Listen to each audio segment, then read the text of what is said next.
Greetings and a warm welcome to the joint event hosted by the Center for Global Development and the IMF, marking the launch of the IMF's October 2023 Fiscal Monitor on Fiscal Policy in a Warming World. I am Sanjeev Gupta, a Senior Fellow Emeritus at the Center for Global Development. In 2015, over 190 nations made collective commitment under the Paris Accord to reduce carbon emissions by 2030, particularly those stemming from fossil fuel consumption. This was a crucial step in mitigating the adverse effects of rising global temperatures. However, a substantial disparity persists between the pledges made and the actions required. Some advanced nations have chosen to heavily rely on expensive spending policy to attain net zero emissions. But this strategy would significantly inflate the debt to GDP ratio, thereby potentially jeopardizing fiscal stability. The political unpopularity of carbon prices had led countries to favor spending policies. This means that policymakers need to be careful in balancing between spending and taxation policies. Emerging and low-income developing countries face an even greater challenge due to their limited fiscal space. The latest edition of the Fiscal Monitor explores the fiscal dilemmas faced by various groups of countries as they navigate the complexities of climate transition. It is crucial to acknowledge that these fiscal challenges are occurring against a backdrop of increasing budgetary pressures driven by aging populations, resulting in higher healthcare and pension expenditures. Furthermore, several nations have announced increased military spending in the wake of the Ukraine conflict, intensifying fiscal pressures alongside the climate transition highlighted in the monitor. For emerging and low-income developing nations, a pressing concern is the inadequacy of internal resources to fund climate initiatives. The funding challenge is compounded by the rising cost of external borrowing and widening spreads compared to advanced economies, which are expected to remain elevated. To commence our proceedings, we'll begin with a short presentation on the findings of the Fiscal Monitor by Christine Richmond and Raphael Lamb, both Deputy Division Chiefs within the IMF's Fiscal Affairs Department. Christine will start. Great. Thank you very much. And thank you very much for joining the presentation of the October 2023 Fiscal Monitor entitled Climate Crossroads, Fiscal Policies in a Warming World. Raphael and I will present on behalf of an outstanding team that's listed here. The chapter answers the following questions. First, can countries rely mostly on spending-based climate policies to achieve net zero emissions? Second, how can policymakers design politically acceptable climate policies in a cost-effective and fiscally sustainable way? And how can governments facilitate the green transition among firms? Countries are making efforts to reduce emissions mainly through sectoral policies. This is welcome, but as shown for individual G20 countries, they are currently skewed towards spending-based policies, as shown on the left-hand chart. On average, these policies are estimated to only reduce 13% in emissions by 2030. In most countries, the large shortfalls indicate that much stronger actions are required. The use of carbon pricing through taxes or equivalent measures to achieve emissions reductions remains limited in most G20 countries. The chart on the right shows that explicit carbon pricing schemes, including carbon tax and emission trading systems, are in place in 49 countries across both advanced and emerging market economies, with a wide range of prices. But on average, global prices are low at just over $20 per ton and have varying degrees of coverage. Scaling up spending-oriented policies to achieve the net zero target by mid-century will be costly for governments. This is because if carbon prices are kept at low levels, other instruments will incur an expenditure. An illustrative simulation based on a dynamic general equilibrium model shows that relying on spending-based policies to achieve the net zero goal without ambitious carbon pricing would cause debt to rise, the solid lines in the chart. It would entail a large fiscal cost and an associated increase in sovereign borrowing costs. In contrast, moderate spending while keeping low carbon prices will imply falling short of the net zero goal, the dashed lines, making economies vulnerable to global warming. But with high public debt in many countries and politicians facing possible pushback on new or higher taxes, policymakers face a fundamental trilemma. If governments rely mostly on expenditure measures, this approach can be politically feasible, but debt will rise substantially. But if they instead continue on the current emissions path with only moderate measures, they cannot achieve their climate goals. Carbon pricing can relax fiscal pressures, but similar to other revenue measures, they can be politically unpopular despite being able to reduce emissions and general revenue raising to relieve debt burden. Our Fiscal Monitor shows that the only way to jointly achieve these three goals is through a carefully calibrated mix of policies that vary across countries and balance efficiency in climate mitigation, fiscal sustainability, and political feasibility. The policy mix should include carbon pricing. However, prices cannot achieve full decarbonization due to political constraints and technology market failures. Thus, there is also a role for sectoral policies such as fee-based, tradable performance standards, green subsidies, and regulations. We also need complementary measures to address distributional concerns and network externalities.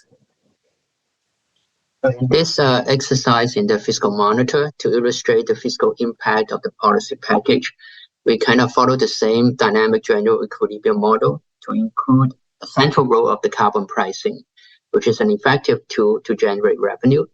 At the same time, we also model the green public investment to complement the private capital, the green subsidies to incentivize the private climate actions.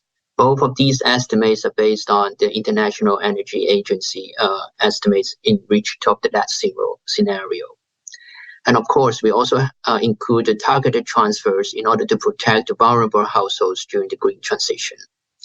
The illustrative scenarios in the Fiscal Monitor shows that the public debt in advanced economies will rise by 10 to 15% of GDP by 2050, which is a dark line showed in the left chart, which is equivalent to an increase of primary deficit of about 0.4 percentage point of GDP per year on average.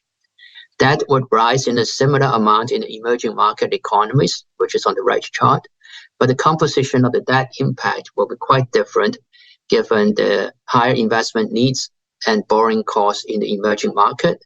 At the same time, although they are also having a greater revenue potentials from carbon pricing schemes.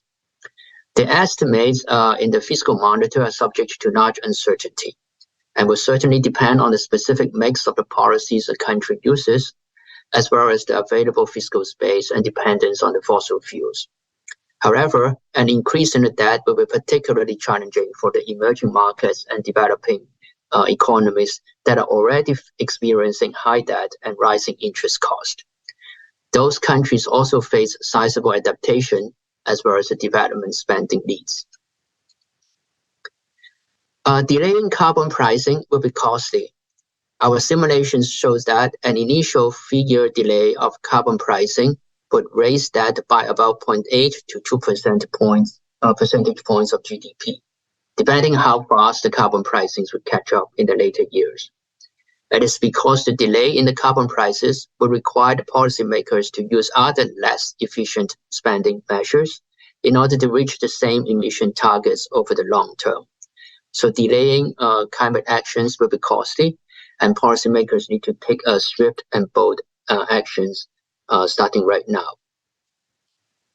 The Fiscal Monitor also provides some micro-level, firm-level studies in order to understand what is the dynamics of climate actions and the firms' interactions.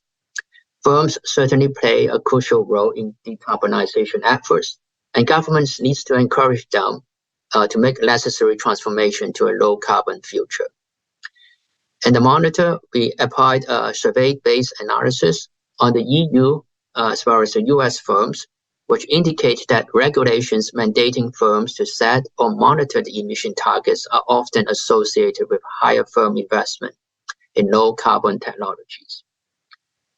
The survey results from the Germany as well as the US firms that is shown in this figure indicate that in response to the energy price surge in 2022, firms in general were able to invest in energy efficiency and then reduce the energy consumption when faced with a large price spikes. This suggests that regulations, incentives, and carbon pricing schemes can accelerate the firm's decarbonization efforts.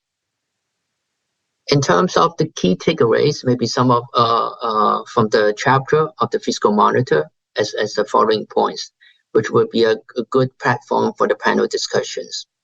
First, the policymakers would face a difficult trilemma. The current climate actions are insufficient to achieve the viable path to the net zero emissions. Sorry, I've been moving the slides. Scaling up primarily through the spending would put that sustainability at risk, and therefore raising revenues would often also crosses political red lines. However, the Fiscal Monitor shows that countries have better, more viable options, but certainly the devil is in the design. One would need to find an optimal mix between the revenue and spending measures in order to achieve the climate goals while achieving that sustainability and meeting political constraints. The rise in debt during the green transitions will be smaller if policy package contain a robust carbon pricing. And delay actions is very costly. We also see that the private sector should play a larger role in the climate actions as well as their financing. So well-designed green subsidies and appropriate regulatory policies can encourage firms to invest in or adopt the low-carbon technologies. And certainly global cooperations in these regards will be very helpful. Thank you very much. Yeah.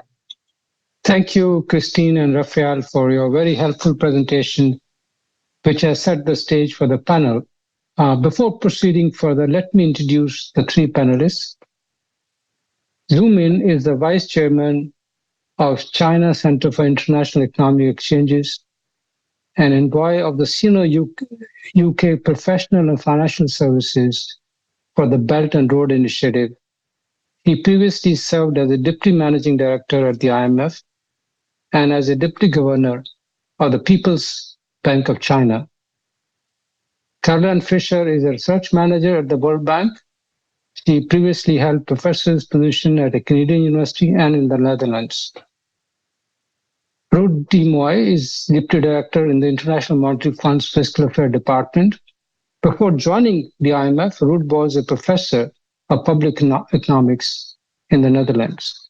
So let me, before I proceed any further, I'd like to make a short announcement for the audience. They can submit their questions through Twitter at CGDev, hashtag CGDTalks, or email at events@cgdev.org or on YouTube. These questions will be consolidated by our events team. So to go through 2 rounds of questions, may I please request the panelists to limit their responses to about 6 minutes. Let me start first with Caroline. The Fiscal Monitor considers carbon pricing is necessary and should play a central role in reducing emissions. However, as I noted earlier, carbon taxes or other forms of pricing on carbon emissions are highly unpopular, partly because of their impact on energy prices. Already, people in many countries are struggling with rising cost of living. Wouldn't one be worried about the adverse impact of carbon taxation on inflation and economic activity? What are your views on these? Okay, hi. Thanks for having me. Congratulations to the IMF on a very fine report, and I thought they're making a very strong case for the centrality of carbon pricing for the energy transition and also for managing fiscal space and debt throughout that. I think you raised a really important and really very relevant question, certainly for times right now. And I think there are a few ways that policies can address these concerns while bringing in carbon pricing as in support of guiding the energy transition. So one is that, a critical factor for investment decisions is expectations. So expectations of prices. So we're making investments in durable assets and electricity generation, other production technologies. And so the important factor for that is the expectation of strong future carbon pricing. So that creates an opening for phasing in carbon pricing.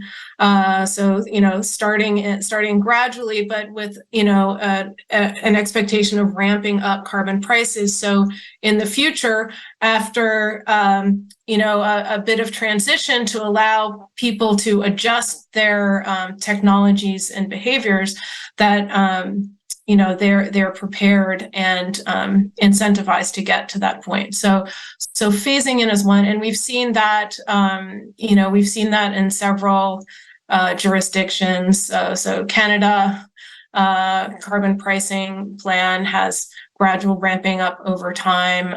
We've seen that with progressive ratcheting of ambition in the EU emissions trading system, et cetera. So phasing in works well. The other aspect, and they point this out in the report, is that because carbon pricing or even removing fossil fuel subsidies, which can be a big step towards better aligning prices of dirty versus clean energy, that creates revenues or saves revenues, and so there are opportunities there to recycle, to use some of those revenues to address the checkbook costs of households. So you can use these revenues to redistribute it to households, particularly vulnerable ones, so that the net effect on their buying power isn't changed, and they can afford to shift their consumption patterns away from emissions-intensive energy sources and goods, responding to the change in relative prices, but with a net impact on their purchasing power quite limited. Thank you, Carolyn. Let me now turn to Min. Min, China has made remarkable progress towards meeting its climate goals. Recent efforts include establishing an emission trading system, promoting both electric cars and renewable energy. Can you give us China's perspective in climate efforts and lessons that you would draw from the experience so far and challenges you see going forward?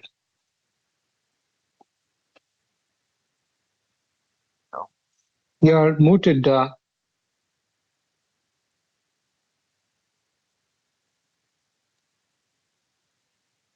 Yeah. Thank you. First of all, thank you very much for having me to join this very distinguished panel, and also congratulations for Fiscal Departments and the funds to produce this very important and topic report. I think it's really, really relevant to the whole world today. Particularly, we're facing so many challenges when we're in the carbon neutrality transitional process. You mentioned, Sanjay, about China experience. China committed carbon neutrality 2060, roughly 2020, seriously. On one hand, it's because China needed to fulfill its international responsibilities. But on another hand, it's really China sees a window opportunity for China to transform itself, the economic model, to a more greener, a sustainable growth path. So this is a very important opportunity for China. So China sees these opportunities, and things move very fast. And the government or public policy play an important role, because by definition, carbon neutrality is a new public goods provided by the government. in that sense, the government have to play the key role, and also fiscal policy will play a key part of the policy package as well. So that's also the reason I think the fund report is very, very relevant. But when you talk about the fiscal policy, we have to think about how government and the market can work together. I think this is also another important issue. In China, because the coal account roughly 58% of China's energy consumption, so the coal or energy revolution is the most important thing.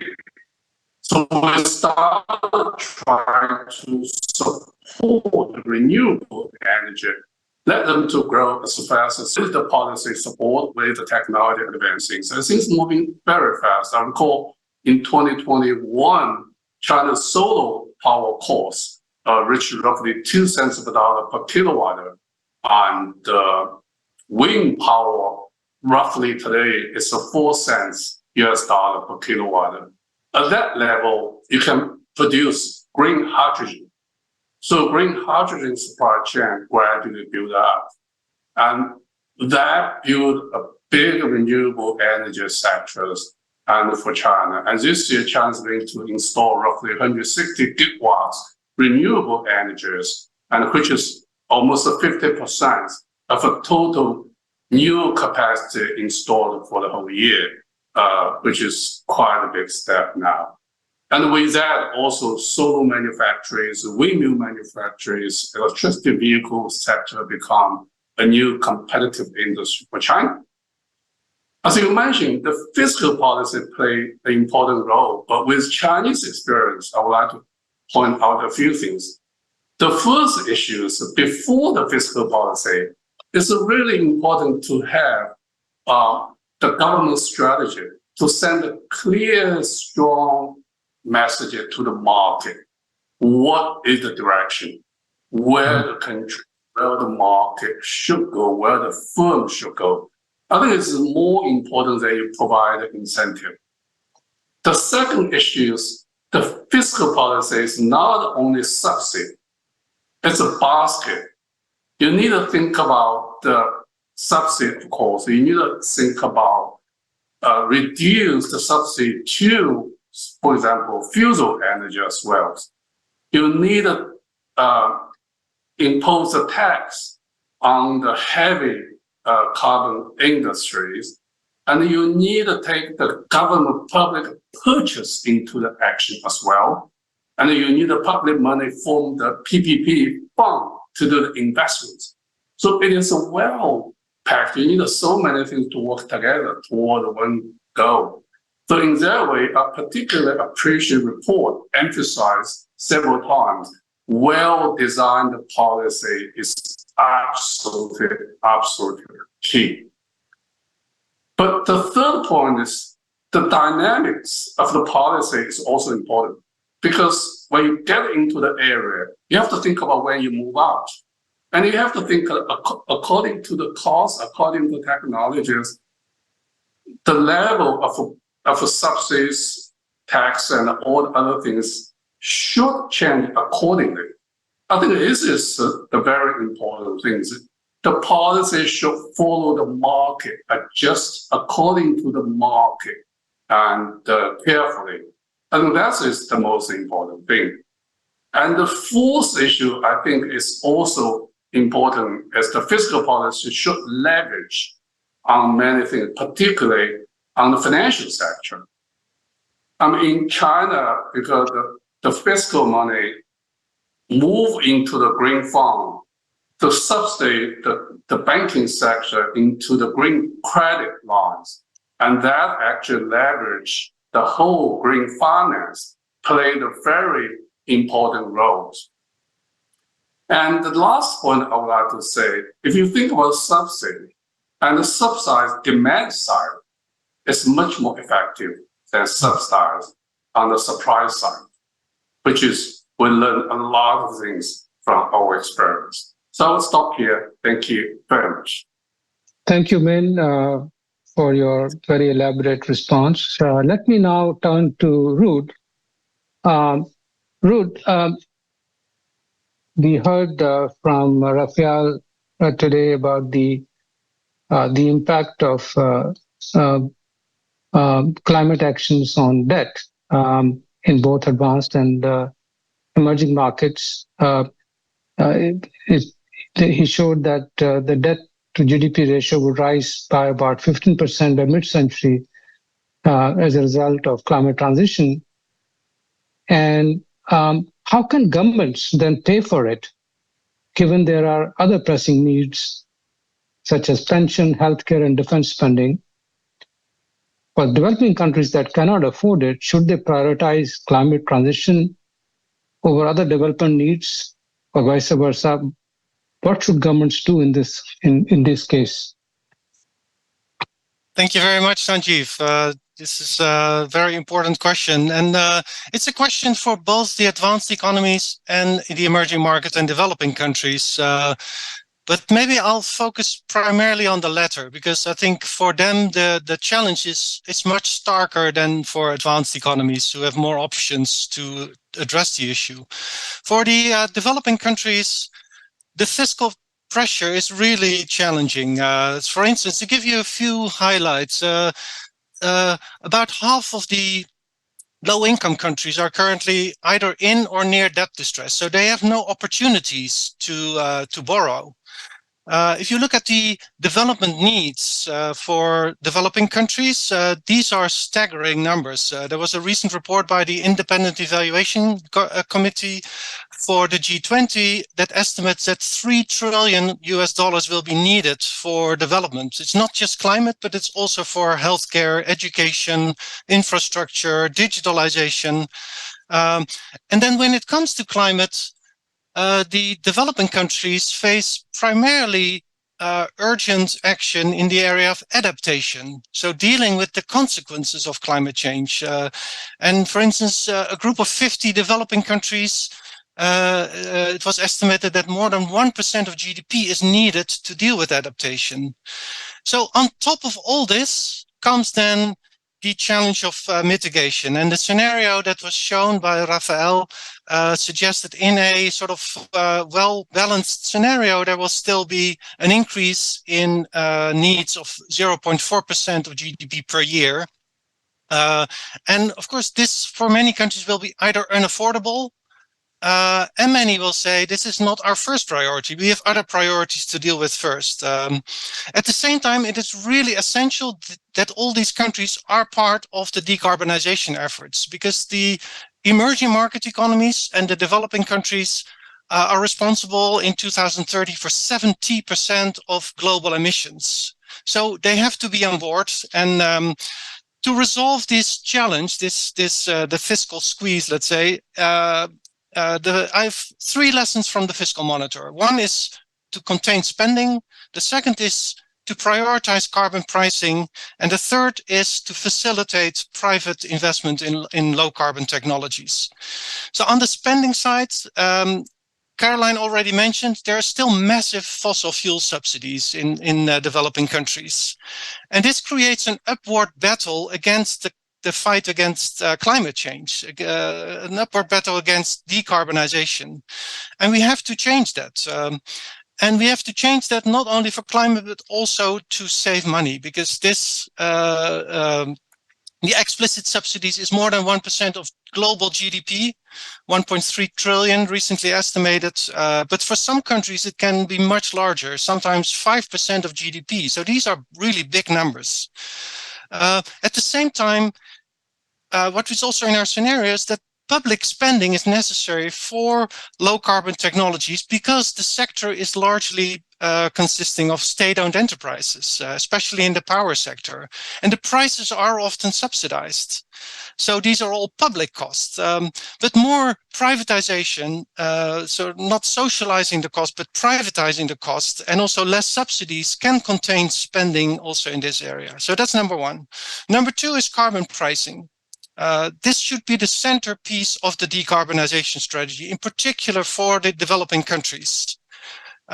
So we've done simulations with reasonable carbon prices, let's say between $25 and $50, that can raise 1 to 2% of GDP in revenue, which is twice the amount as it is for advanced economies. What is also attractive is that carbon taxes are relatively easy to collect because you collect it from a few large suppliers, and this is often a barrier for revenue mobilization in developing countries. So really, carbon pricing can be made of the domestic revenue mobilization agenda of these countries, and there are encouraging signs also, because about 20 countries are currently, emerging markets and developing countries are currently contemplating carbon pricing as part of their decarbonization strategy. So, and the third is then facilitating investment in low carbon technologies. As Minzhu just said, the government has to be in the lead, but the private sector has to do most of the investment. We know that 90% of the technologies for low carbon investment already exist.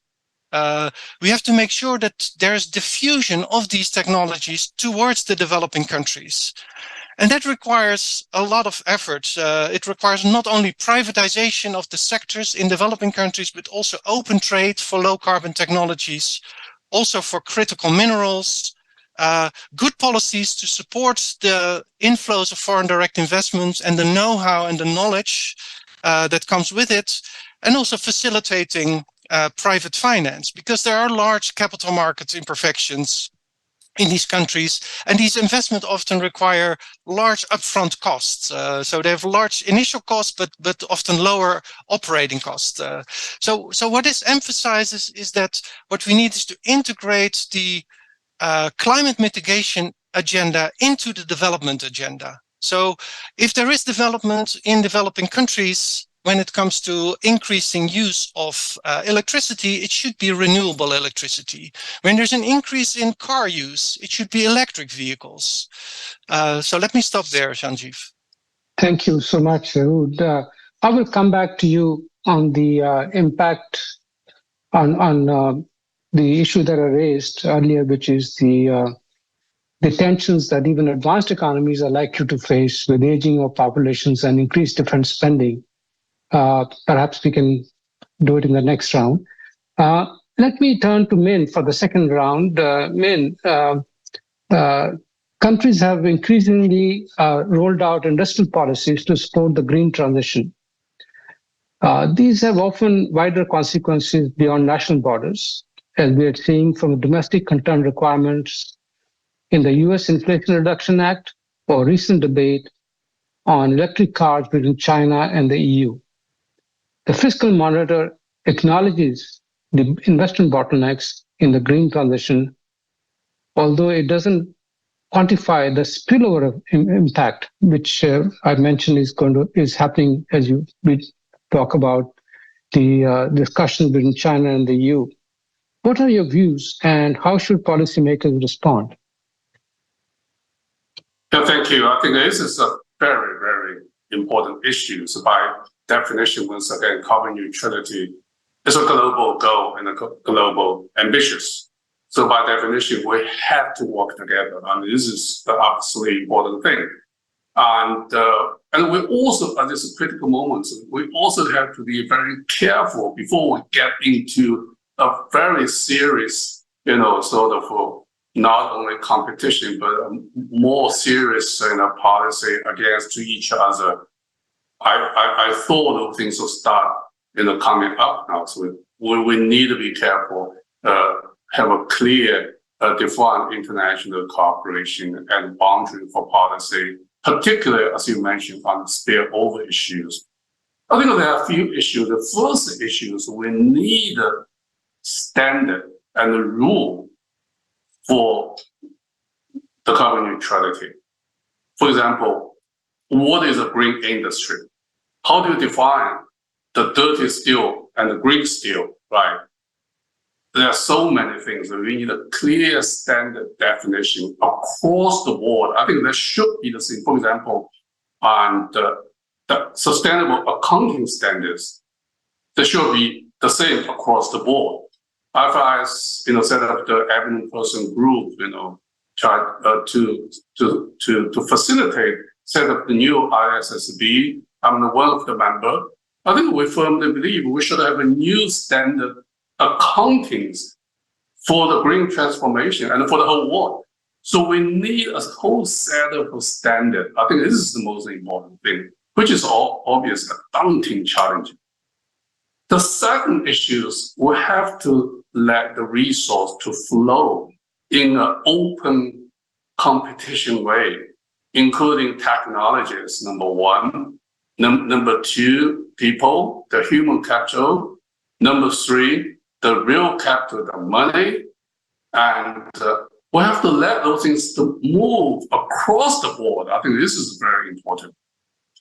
And so then this is related to another issue, that's a trade policy, right? As I saw WTO is working on the green standards of trade policy, and this is very important. So we saw Europeans going to launch cross-border adjustment mechanism, or they call it a cross-border tariff, which is very controversial among all different countries. I think we've got to be very careful to have a universal and a global stand on those issues.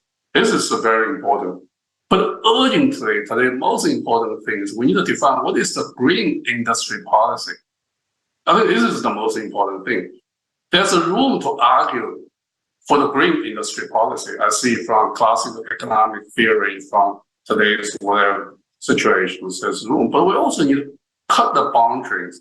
The U.S. Inflation Reduction Act is clearly a green industry policy. But how this justified for the global environment, the global cooperation and competition in a more transparent, competitive way. I think this is the most important thing today. Before it's become really the issue we cannot control, cannot manage now. So we need to put a lot of emphasis on those issues. Ruud mentioned the low-income country. Sanjeev, you also emphasized the challenge for the developing country. I think the two things are important. The first issue is capacity building. We all need to help them. The second issue is for low-income country, they need a start of money. So we need to provide a fund for them to start the journey, to start as a daunting challenge, because it's clear they themselves do not have enough resource to start the whole thing, because social expenditures, all the infrastructure investments is really bothersome already. But the last, not least, I think also important is, as I said, the carbon neutrality is public goods provided government. So government and a fiscal policy got to play a role. In that sense, we need not only country fiscal role policy, we need a global fiscal policy. So in that sense, we need a global new governance to manage the issues I just mentioned on the global issues, but also to get money to support a particular low-income country to start this very important journey. I think IMF maybe should play that role. In terms of policy coordinating, in terms of surveillance, in terms of get money, provide seed money for many emerging market low-income countries. But we need a global mechanism to fill that gap. I think this is also very important to look over the spillover. And with all those structure, we'll be able to look into for example, China, EU, EV, sort of issues and other issues. Because before we have a standard, it's really too hard to argue, to talk, and to reach consensus. We need a global standard, and we need a global governance. So in that sense, I'm seriously hope IMF can play that role, and also the Center for Global Development can help on those areas. Yeah, thank you very much. Thank you, Min. Thank you so much. Caroline, in the Fiscal Monitor, it is noted that 90% of the emissions cuts by 2030 can be achieved through existing technology. Yet many developing countries find it very hard to access these technologies. In some sense, what I'm raising is similar to what Min said just now.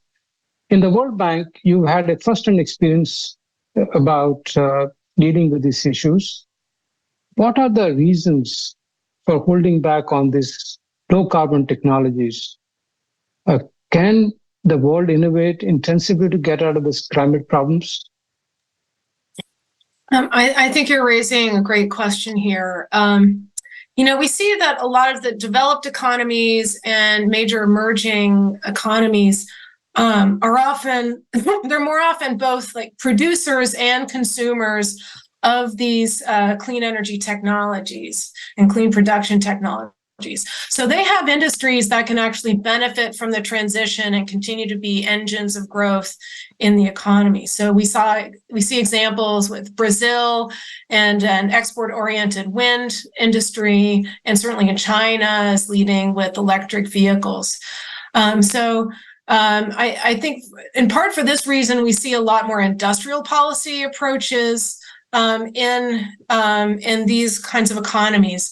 For less developed economies, however, they're more likely to need to import, many of these critical technologies and also integrate them into their systems, which poses additional challenges for them. First of all, so these investments could then be competing with other areas of development that have comparable impacts on the current account. So it relates to the macroeconomic pressures. And so here we need to work on lowering the costs for developing countries that are contributing to these important global public goods. So we need to get serious about technology transfer. We need to be serious about intellectual property reform to allow for innovation and for these countries to adapt the technologies to their local conditions. So we get the technology is not just suited for developed economy situations, but also for the developing economies that need to adopt them. And of course, we need more concessional finance. I think, as Min said, more common standards, global standards on these technologies can really help with diffusion. So we're not, looking at a bunch of different standards and technologies, especially as demand grows for carbon footprints accounting and etc. I think a couple other things. So I was recently at the WTO Public Forum, and there's a lot of evidence that we need tariff reform on green goods, especially in developing economies. They're more likely to rely on tariffs also for revenue, and there actually can be very high barriers for imported green technologies. Mm-hmm. And so I think that's an area to take a hard look at to see how in the context of fiscal reform and tariff reform, how can we create a bias towards cleaner technologies, cleaner goods, and away from dirtier goods, because we have the opposite right now. An interesting point is, some of the impacts can vary depending on whether countries are net importers or net exporters of energy, of conventional fossil fuels. So net importers then can benefit by reducing their reliance on these imported fossil fuels. Net exporters, on the other hand, are going to have to prepare for a world that is changing, with shifting patterns of energy demand and reduced reliance on fossil fuels. So that's aspects related to the costs and of imported technologies. There are also barriers to address in terms of adopting these technologies and integrating them into local systems. Important areas for reform are regulatory reform in the electricity sector to allow, clean investments to compete. There needs to be investment in transmission capacity, and also the regulations surrounding how transmission capacity is paid for, who pays for it. Of course, financing for infrastructure need, these developing countries, they're not looking to, they're less often looking to replace a lot of existing capacity. They're looking to build capacity, and we want to help make sure that they can build clean capacity. Part of that is also investing in skills for local networks so they can install and maintain clean technologies, and creating an economic ecosystem around clean technologies that can support them. So, all of these aspects are really critical for a just transition. Thank you, Carolyn. You covered a lot of ground. When you ask developing countries to lower their tariffs, there's an impact on the revenues. So they have to shift the revenue base from trade taxes to something else. And that's another issue. But let's go to the question to Ruth. We heard from Min that there is a need for global coordination, and then also need for supporting developing countries. So there have been some recent statements at Nairobi Declaration, and there is the inclusion of the African Union in the G20. Do you think this could build momentum into heading into COP28? And how would such coordination look like? Min suggested perhaps IMF could do it, but let's see what you think. How would this coordination look like? Thank you, Sanjeev.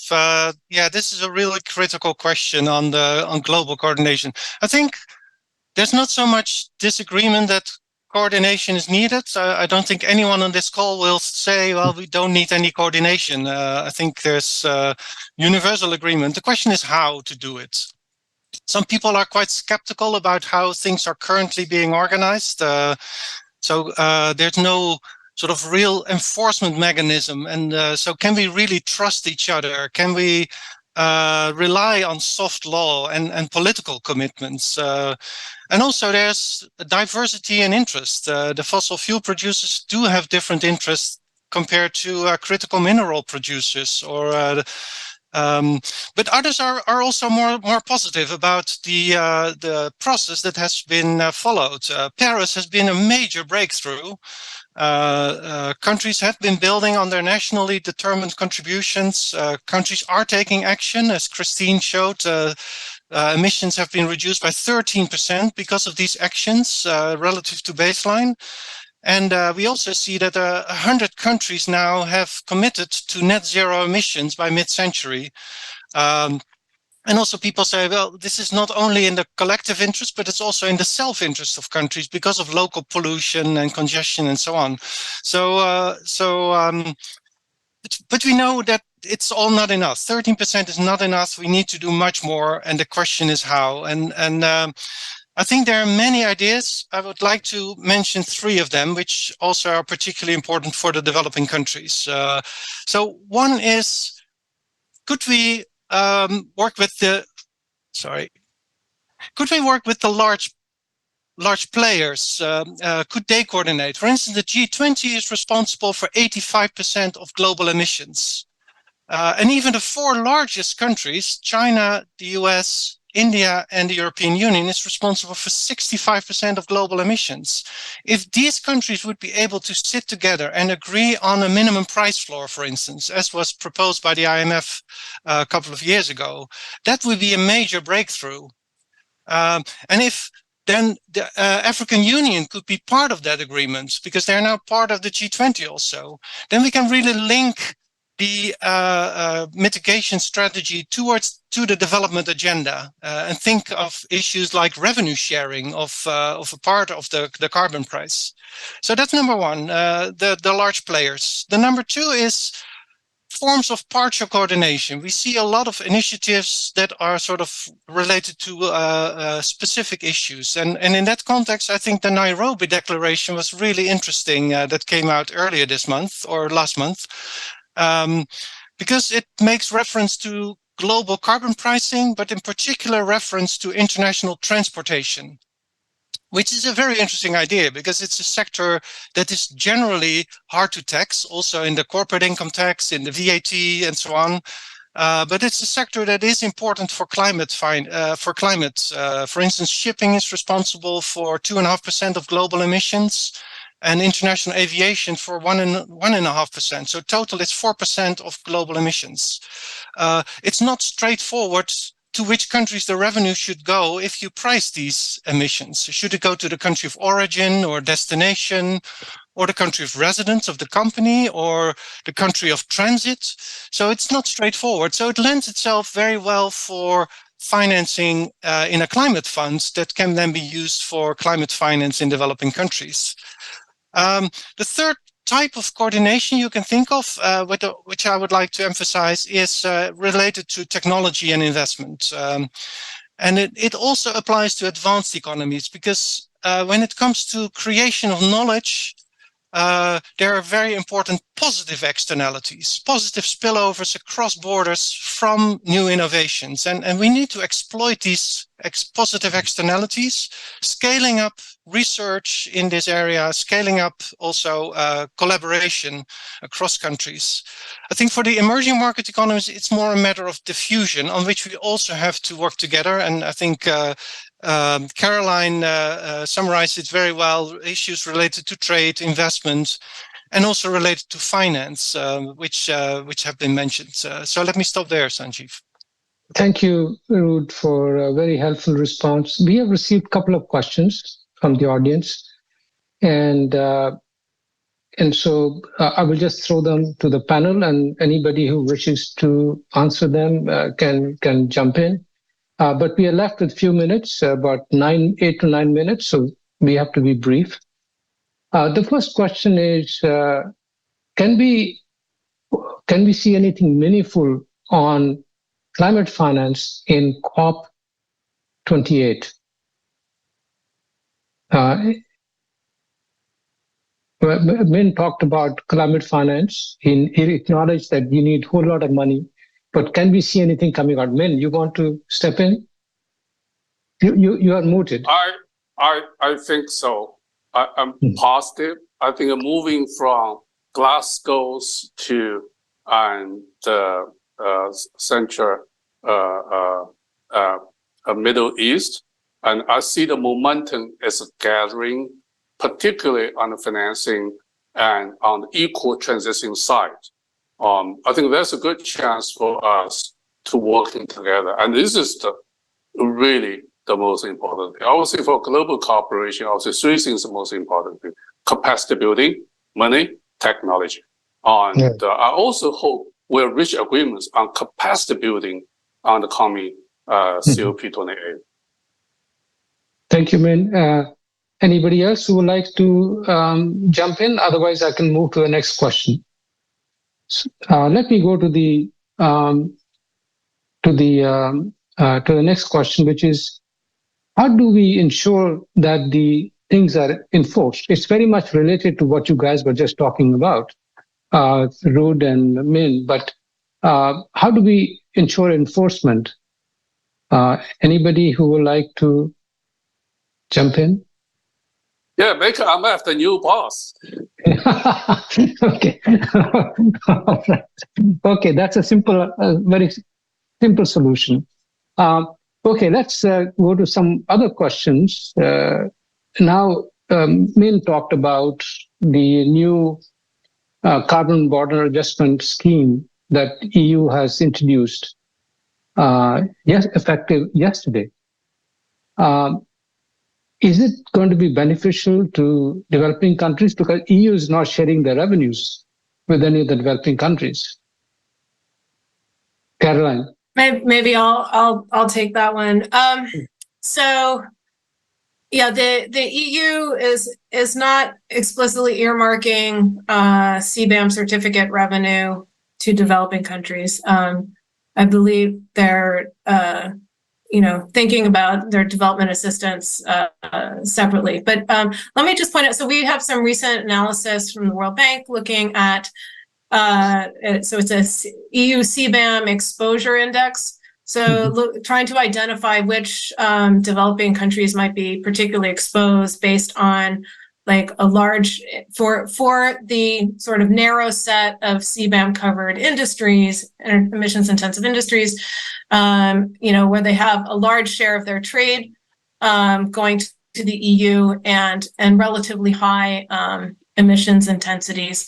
And it's important to think about sort of the relative emissions intensity, because the EU is adopting the CBAM in conjunction with removing free allocation for their own firms. So EU producers are going to have to pay for all of their embodied emissions, and this fact can actually mean that certain countries get a relative advantage. So there's some countries that are relatively clean in certain goods, and certainly cleaner than perhaps their competitors in the rest of the world. So we've identified certain countries that may get a trade advantage from this outside the EU, and then also looking for the countries that are particularly affected, because that helps us identify where investments might be needed. Obviously the net impacts we find are generally not that big, because it is circumscribed to a few sectors. But if you're in those sectors, you may care. And the ways to address it are, lowering the emissions footprint, finding other trade outlets, which isn't, so reshuffling isn't that great for the planet, but it limits the impact on these countries. And there are also opportunities that for these countries to, rather than let the EU get the revenues, if they adopt emissions pricing in these sectors, then they get to keep the revenues and provide incentives, and then potentially funding to help their industries decarbonize. So in that sense, I think it can be a step towards encouraging more talks and around maybe sectoral agreements and sectoral standards for these industries. Thank you, Caroline. I think we don't have time to pick up any more questions, but let me summarize a little bit, although summarizing this very extensive discussion is going to be very, very hard, because we've covered a lot of ground in the last 1 hour. But one message that comes out is that we need a well-designed fiscal policy in this regard, and perhaps phasing of carbon pricing would help deal with the political opposition to higher price of carbon. But then this is not enough. One will have to also look at the spending side, contain spending on energy subsidies, which amount to both explicit and implicit about 7% of GDP globally, according to the latest estimate of the IMF. And in this regard, perhaps, given the starting point of the developing countries, there is much greater scope for raising carbon pricing, because they are at a lower level compared to advanced economies. In addition, one will have to ensure or facilitate a technology transfer for climate transition for the developing countries, and that requires a whole lot of steps that were very nicely elaborated upon by Caroline. And I think I totally agree with the statement from one of the panelists, that I think Ruud made that statement, that climate agenda has to be integrated into the development agenda. And that's, I think that's something which we all need to enforce. And the other thing which I think Win has emphasized, and I totally agree, and I don't think any of the panelists would disagree, that we need to work together to achieve these common goals.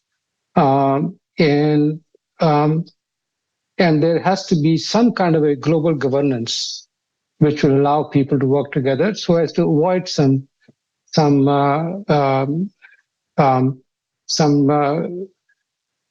distortions in the system.